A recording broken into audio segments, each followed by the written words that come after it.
AI has taken center stage in lots of important conversations in the film industry, from the Hollywood writers demanding protections against AI to the latest movie, The Creator, that involves a soldier in the future caught in a war against it. Let's take a look. You gotta be a good person to go to heaven. So we're the same. We can't go to heaven because you're not good. And I'm not a person.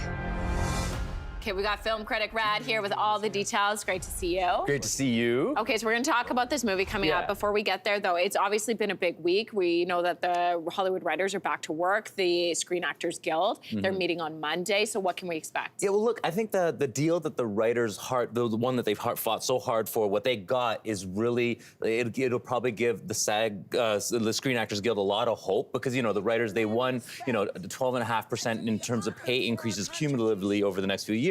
They won protections against AI, where, you know, like, studios can't use AI written materials, nor can they use a writer's content to train AI. So those kinds of protections, it's really heartening. You know that SAG, you know, they're gonna be looking for the same things. The fact that the writers already got there, that's a hopeful outlook. I think now it's more about how, you know, just hammering out the wording, and that's what'll take a while when SAG meets with the studios on Monday.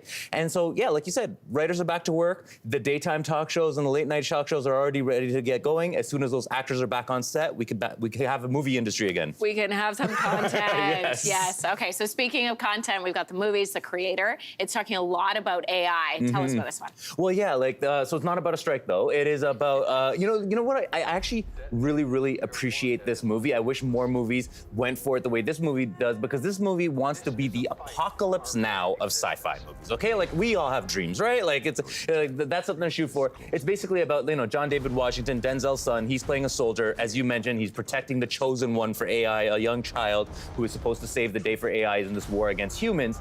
And look, like, this storyteller, Gareth Edwards, the director, not a great storyteller. Okay, he doesn't have a track record of kind of like putting the narratives together, but visually, like, he does a lot with so much. Like, this movie cost $80 million, and he puts, like, to shame those $200 million franchise movies by shooting on locations, adding in his CGI after, just puts together some glorious visuals where you feel his inspirations, everything from, like, Blade Runner to Minority Report. So he has the right inspirations. It does kind of fumble in terms of storytelling, but I just love that he goes for it, and I would, you know, I'm thrilled when I see a movie go for it the way this movie does. So you mentioned some inspo there, but who is this one for? What movies would you like? I mean, if you ended up loving movies like District 9 and The Old Guard, you'll love this. Oh, I did like The Old Guard a lot. Go. Okay, so Warrior Strong features one of our very good friends over at eTalk. Let's take a look.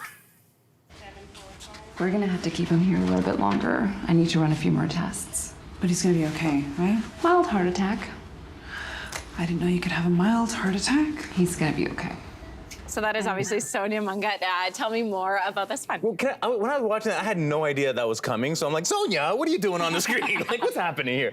This is like it's an underdog sports story. You know the formula here. A has-been sports star ends up getting a second chance, having to coach his high school basketball team that no one expects to win. So, you know, the formula is familiar. What's new is the people they invite to be part of this formula, like the cast, the characters. They're very new kind of voices, and you know, it's the genre may be familiar, but you know, it's not usually this genuine and charismatic when we get this kind of genre. So director Shane Belcourt, he really livens it up by leaning into his cast of characters, including Sonia, and makes it a good time. Okay, the next one, Mr. Dressup, the man who so many of us grew up with, is now featured in a doc. It features many different celebrity voices. Why is this so special?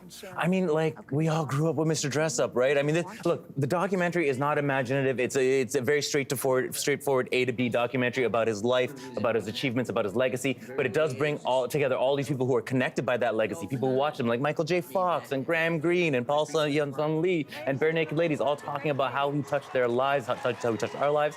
And you know, as much as it's a straightforward documentary told in like kind of like this traditional, let's just have talking head formats, I was really moved to find out that Mr. Dressup came to Canada with Mr. Rogers. Did you know that? I didn't know that. That's wild. And also Casey of the Casey and Finnegan duo, the Puppets. Casey is the first non-binary character in a children's television show. Like, I didn't realize that. So that kind of stuff really touched me. Okay, Rad. You've given us lots of options today. Thank you. Thanks for having me. Great to have you. Have a good weekend. You too. Hey, thanks for watching. If you liked this, be sure to subscribe here, or you can check out more Your Morning videos right here.